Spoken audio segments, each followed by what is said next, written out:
Defecting from North Korea is one of the riskiest things a person can do. Even though South Korea does offer settlement support for North Korean escapees, there is a perilous journey to get from the north to the south.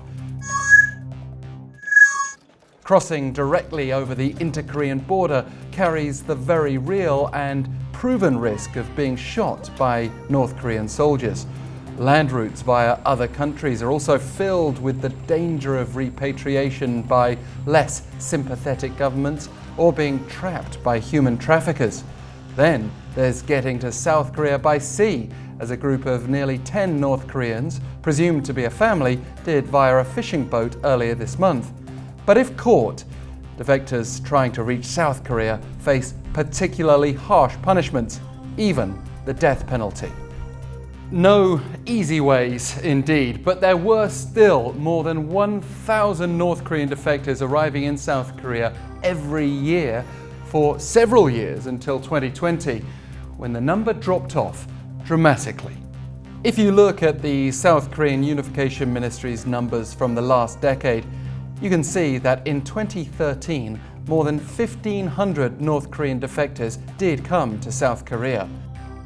We know that North Korea did clamp down on defections under the direction of leader Kim Jong-un, but even as the number of North Korean escapees arriving in South Korea gradually fell, it stayed above that 1,000 mark until a sudden fall at the start of the COVID-19 pandemic and the very strict border closures it inspired.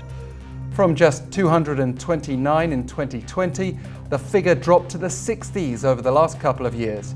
There is a sign of a rising trend again this year though, as the ministry's data shows 34 North Koreans came to the south during the first 3 months of this year, up from 11 in the same period last year.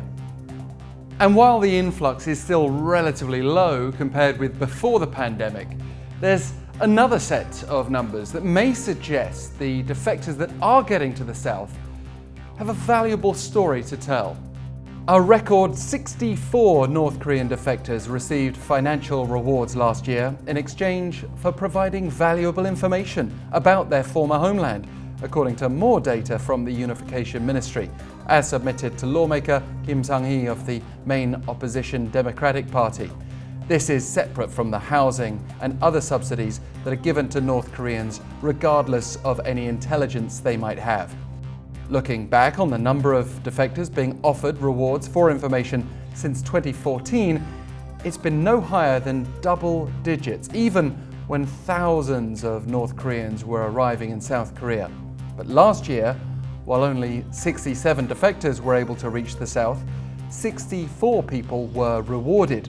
We don't know what kind of intelligence they had to offer, except that individual rewards ranged between 3 million and 148 million won, making up a total of 398 million won, or around 300,000 US dollars.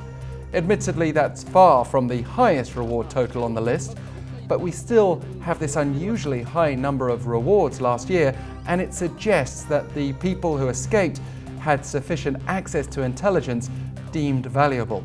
They may have had a military, diplomatic or socially elite background.